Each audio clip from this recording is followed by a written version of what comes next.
The train whistle had long since faded, leaving only the whisper of cold wind sweeping across the Montana plains. Clara Ray stood alone on the platform, a worn carpet bag clenched in her gloved hands. Her breath misted white against the late autumn air, but no wagon waited, no man stepped forward. She lowered herself onto a rough bench, the wood biting through her skirt. From her coat, she drew a letter, its edges soft with overreading. Harlan Cololton's words were etched in her memory. A quiet home, a warm hearth, a place for a kind soul to belong. But no Harlan had come. Laughter carried from the edge of the depot. Two young men leaned against a barrel, grinning. "There she is," one muttered. The half-blood bookkeeper, thinking she'd wed herself a rancher. Clara flinched, though the words were nothing new. She had lived under whispers all her life. Half-blood, savage, bastard. She had been abandoned 3 times before, each rejection sharper than the last. Once left at the altar, twice cast aside when the truth of her parentage surfaced. Her eyes blurred with tears. She had vowed never to cry in public, but loneliness pressed too heavy. Shoulders curling inward, she wept quietly, the letter crumpling in her lap. Then soft footsteps. "Are you hurt?" Clara lifted her head. A little girl, no more than 3, stood before her. A wool coat swallowed her small frame. Mittens dangled from a string around her neck, and golden curls peeked from beneath a knit cap. Her eyes, wide and blue, studied Clara with solemn concern. Clara brushed at her cheeks, attempting a smile. "No, sweetheart, just a little sad." The child tilted her head. "Did her daddy say no?" Clara blinked. "No." "Do you have a husband?" Clara shook her head. "Do you have a baby?" Again she shook her head, whispering, "Nobody wants me." The child stepped closer, her mittened hand warm against Clara's glove. With a certainty only a child could carry, she asked, "Can you be my mommy forever?" The question froze Clara where she sat. Her lips parted, but no answer came. A lifetime of rejection pressed heavy on her chest. Yet this child, innocent and unknowing, had asked the one thing Clara had always longed to hear. Before she could respond, a shadow fell across the platform. "June." The voice was low and steady. Clara turned to see a man approaching, broad-shouldered, coat-patched, hat worn from hard use. He carried a small sack of supplies, one hand resting gently on the girl's shoulder. His dark hair brushed his jaw, and his eyes, though calm, held a weight that came only from grief and years. The girl beamed. "Papa." The man nodded at Clara, his gaze flicking briefly to the crumpled letter in her lap. "Saw thee. She's got a soft heart." Clara rose quickly, brushing her skirts. "She's no trouble. Only surprised me." His voice was quiet, almost cautious. "You waiting on someone?" Clara hesitated, the letter trembling in her hands. "I was, but it seems I've been fooled again." He studied her, unreadable, while Junie tugged at his coat. "She cried," the child announced. "She's sad." Clara's cheeks flushed, but the man only inclined his head. "You've no place to stay, then?" Clara tried for dignity. "No, but I'll manage." For a moment he said nothing, only shifted the sack in his arm. Then, with the steady calm of a man who spoke only when he meant it, he offered, "It's cold. If you want a roof and some broth, you're welcome for the night." Clara blinked, startled by the unexpected kindness. "I don't even know your name." "Luke," he said simply. "Luke Harrison." He gestured to the path leading into the pines. "It's not far. You can leave after supper if you like." Clara looked down at Junie, who still clung to her gloved hand with surprising strength. The girl's touch was warm against the cold. Clara swallowed, nodded once. "Thank you." The 3 left the platform together, boots crunching over frozen earth. The sky dimmed to violet as they followed the path through thin pines and broken hills. Junie hummed softly, her voice bright against the quiet woods. By the time they reached a small cabin nestled in a hollow, the stars had begun to pierce the sky. Smoke curled from a narrow chimney, and the glow of firelight flickered faintly through the cracks. Clara stopped at the threshold, uncertainty anchoring her steps. "It's warm inside," Junie whispered, tugging her hand. Luke opened the door. Firelight spilled across the porch, casting a glow that felt, for the first time that day, like the promise of belonging. Inside, the cabin was small but neat, its walls of rough-hewn pine glowing in the firelight. A single bed stood in the far corner. A table with 2 chairs sat near the hearth, and a rocking chair rested worn and smooth. Everything spoke of a man who built only what was needed and nothing more. Luke set his sack down on the table. "You can hang your coat there," he said, pointing to a wooden peg near the door. Clara hesitated, her fingers at her buttons, then let the coat stay wrapped around her shoulders. "I won't trouble you long." "That's up to you," Luke replied evenly as he stirred the pot over the fire. "But I didn't bring you here for forever. Just the night." Clara flushed but nodded. "Thank you." They ate in silence. Clara sat stiff, her gloves still on, while Junie chattered in between spoonfuls, humming cheerfully. Luke said little, his gaze steady and unreadable. Clara wondered if he always spoke this little, or if her presence weighed down the air. It was then she noticed the corner of the room behind a stack of folded blankets. A small dress hung there, beaded, hand-stitched in native patterns. Beside it, a shelf carved with care displayed a feather, a string of turquoise, and a pouch of sage.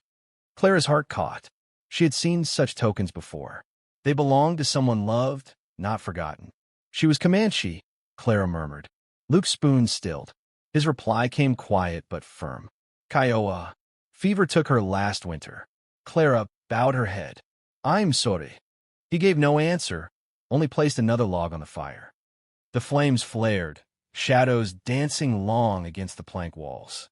After supper, Clara rose. "Thank you for the meal. I'll be on my way." Before she could step to the door, Junie slid from her chair and clung tightly to Clara's skirts. "No, you said you didn't have a house. This can be yours." Clara knelt, smoothing the child's hair. "Sweetheart, this isn't mine." Tears welled in Junie's eyes. "It can be just for a little." Clara glanced at Luke, unsure. His arms were crossed, his face unreadable, but after a pause he muttered, "She gets attached quick." Clara swallowed. "Then I'll sleep by the hearth. Or in the barn, just for tonight." Luke studied her for a long moment before giving a short nod. "You can take the cot. I'll sit up." Clara's eyes swept the room one last time. The quilt, the shelf of tokens, the fire that fought against the night. She realized she had stepped into a place built of grief and endurance, not unlike her own life. She told herself it was only for one night. But already, something in her knew she would not leave unchanged. It began with a shiver. By sundown, Junie had grown pale and quiet, curling into the cot instead of humming as usual. By nightfall, her skin burned, her small body trembling beneath the quilt.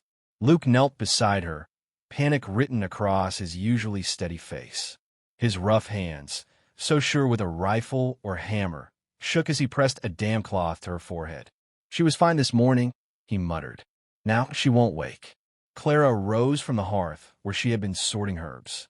Crossing quickly, she laid her palm against Junie's cheek. Heat pulsed like fire beneath her skin. "She has a fever," she said calmly. "And it's bad." Luke stood, pacing. "We'll take her to town." "Not tonight," Clara replied firmly. "The roads are frozen. She wouldn't survive the trip." Luke's fists clenched. "Then what?" Clara met his eyes. "Let me help." His gaze wavered, torn between mistrust and desperation. Finally, he gave a single sharp nod. Clara moved at once. She pulled bundles of dried roots and bark from her satchel, boiled water over the fire, and crushed herbs into paste. Her movements were swift, sure, the teachings of her Kiowa father alive in every step. Luke hovered, arms crossed, his fear plain. Clara wrung out a cloth in the herbal brew and laid it gently across Junie's chest. She coaxed the girl's lips open, dripping bitter tea slowly down her throat. Junie whimpered but swallowed. "She must sweat it out," Clara said quietly. "If she does, the fever will break by morning." Luke crouched close, his voice rough. "And if she doesn't?" Clara did not flinch. "Then we fight harder." The cabin sank into tense silence. Only the crackle of fire and Junie's faint moans filled the air. Luke sat rigid on a stool, eyes locked on his daughter. Clara worked steadily, changing compresses, whispering soft lullabies in a tongue Luke did not know, smoothing curls from Junie's damp forehead. After hours, Luke finally asked, "You've done this before?" Clara nodded, her voice low. "Twice. Once with a boy who coughed so hard he could not breathe. Another time with a hunter burning with fever. He lived." "You sound more certain than most doctors," Luke murmured. Clara gave a faint smile. "Where I grew up, no one came when we were sick. We had to be our own medicine." Luke studied her, his eyes shadowed. For the first time since she had met him, Clara sensed his guarded heart begin to shift. The night wore on. Clara never left Junie's side, wiping sweat, feeding tea, singing softly. Luke stayed close, silent but watchful, his whole being fixed on the fragile rise and fall of his child's chest. At last, sometime past midnight, Junie stirred. Her cheeks were still flushed, but her breathing had eased. She blinked weakly, reached for Clara's hand, and whispered one word, "Mommy," before sinking back into sleep. Clara froze. Luke inhaled sharply. "She doesn't understand," Clara whispered, shaken. But Luke's voice, low and raw, carried a truth she could not dismiss. "She knows what feels safe." Neither spoke again. Yet when dawn touched the cabin walls, Clara found a cup of coffee waiting on the table, freshly poured, set there by a man who had not said thank you, but meant it all the same. The fever had broken, but Clara remained awake by the hearth, blanket wrapped around her shoulders. Junie slept heavily now, her small hand still clutched around Clara's fingers. Luke stood near the window, broad frame etched in dawn's glow, silent as ever. When he finally spoke, his voice was rough. "You did more for her in one night than most would have dared." Clara glanced up, startled by the rare acknowledgement. She gave only a quiet nod, unsure how to answer. Luke's eyes lingered on her. "Folks like to talk about blood, whose it is, what it means. They act like it decides everything." His jaw tightened. "You believe that?" Clara let out a breath she hadn't realized she was holding. "I used to hope it didn't matter. Thought if I worked hard, kept honest, someone might see me for who I was. But every promise ended the same." Her voice dropped, steady though threaded with hurt. "The first was a preacher's son. He brought me books, promised marriage. When he learned of my mother, he stopped coming. Sent his brother to tell me it was over. The second wrote letters, spoke of a ranch, a family. When I arrived, his mother turned me away, said he'd changed his mind. The third stood with me at the altar, placed a ring on my finger, and left me that very night. Said he couldn't share a bed with a woman carrying savage blood." She fell silent, her eyes on the flames. Luke did not rush to fill the quiet. His hands curled into fists at his sides. "People can be cowards," he said at last. Clara gave a sad, humorless smile. "Or cruel." For a while, the only sound was the crackle of the fire. Then Luke's gaze dropped, his voice low. "My wife knew that cruelty too." Clara looked up. Her name was Wina. Comanche. Quiet moon, it meant. His eyes softened at the memory. "She found me half dead by the river, nursed me back. Ispuka, no kumancha." She spoke little English. "Somehow we build a life." Clara's chest tightened, recognizing the tenderness beneath his rough words. "When I brought her to town, they stared, whispered, said she bewitched me, said our child would never belong to God." His voice hardened. "Always the blood, always the measuring." He turned away, staring out the frosted window. "One winter, I left for supplies. Just 3 nights. When I came back, the door was open. Junie was crying under the table. They'd burned her blankets, smashed her toys, and they took Wina outside." His voice broke into silence before returning, flat and heavy. Said she was infecting the bloodline. Clara swallowed, her throat thick with grief for him. "I buried her beneath the cedar tree," Luke said, his face etched with stone. "After that, I chose survival over love. Love was something they could steal. Survival was all I could keep." For a long while, neither spoke. Finally Clara whispered, "I understand." Their eyes met in the firelight, and for the first time, neither looked away. No explanations, no apologies, just two people bound by scars that mirrored one another. And in that stillness, something unspoken began to take root. Winter days slipped by with quiet rhythm. Clara stitched patches onto Junie's dresses, hung herbs to dry by the hearth, and read aloud from worn books when evenings grew long. Luke kept to his chores, repairing tools and tending traps, though his glances toward Clara had softened. What once felt like an uneasy truce was slowly becoming something steadier, though neither dared speak it aloud. Then came the afternoon that shattered their fragile calm. Clara stepped outside to shake a blanket free of frost when silence struck her. The yard too still, the air too empty. June, Shakayat. No answer. Her eyes darted to the gate at the treeline, swinging open. Panic clamped her chest. She ran, skirts tangling around her boots, following the small tracks stamped into snow. A scrap of red ribbon, snagged on a bush, confirmed her dread. Then she heard it, a splash, a cry. Clara sprinted, breath burning. At the creek's edge, she saw Junie thrashing in the black current, small hands clawing for a branch as icy water dragged her under. "Hold on," Clara shouted, ripping off her coat. She plunged into the freezing stream, the shock stealing her breath. But she fought forward, boots anchoring in mud, arms burning as she lunged for the child. "I've got you, sweetheart," she gasped, hauling Junie upward. With one last push, she shoved the girl onto a half-submerged rock. "Stay here, hold tight." Relief came too soon. Pain ripped through Clara's leg. Her foot had wedged between two underwater stones. She yanked, pulled, but the river clutched her like iron. The current dragged, her strength bled away, her chest seized with cold. She tried again, desperate, but her vision blurred, her arms heavy as stone. The last thing she saw was Junie's terrified face before darkness swallowed her. Luke arrived then, the sound of his daughter's screams tearing through him. He dropped his feed sack, heart pounding as he tore through the snow. The sight froze him. Junie sobbing on the rock, Clara's body limp in the current. He charged into the stream, water clawing at his thighs, muscles straining. His arms locked around Clara first, dragging her against his chest. Then he seized Junie with his other arm. "It's all right," he rasped, voice breaking. "I've got you both." That night, the fire roared high. Luke stripped away Clara's soaked clothes with trembling hands, wrapping her in every blanket he owned. He pressed her against his chest, body to body, rubbing warmth into her icy skin. Junie, safe now, curled near the hearth, clutching Clara's shawl as if it tethered her to life. Luke did not close his eyes. All through the long night, he whispered the same words, rough with desperation. "Stay with me, Clara. Please. Don't leave." Her lips were blue, her breath shallow, but he would not surrender her to the dark. At last, near dawn, she stirred. Her lashes fluttered, eyes hazy but alive. "Junie," she whispered, voice raw. "She's safe." Luke breathed, brushing damp hair from her face. His hand trembled. "Because of you." Clara's throat worked. "I couldn't let her go." "I know." His voice cracked.